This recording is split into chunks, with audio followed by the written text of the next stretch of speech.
سلام عليكم متابعي قناة عشاق كرة المستديرة في الوطن العربي عامة وشمال أفريقيا، خاصة علم أن كثير منكم يبحث عن قنوات مجانية ناقلة لكأس أفريقيا بالكوديفوار، ولقد تعب كثير منكم عن البحث. سوف أعطيكم قناة مجانية إلى حد الآن ناقلة جميع مباريات الجولة الأولى من مباريات كأس أفريقيا، وهي قناة الأيفوارية RTI 1 على قمر الصناعي يوتلسات 9 شرق.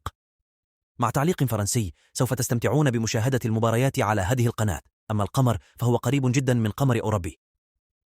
هوتبرد يمكنكم إضافتها على صحن لديكم بكل سهولة على تردد 11919 H27500 لمزيد من فيديوهات الخاصة بقنوات مجانية. يمكنكم متابعة فيديوهاتنا، لا تنسى اشتراك في قناتي ومشاركة الفيديو.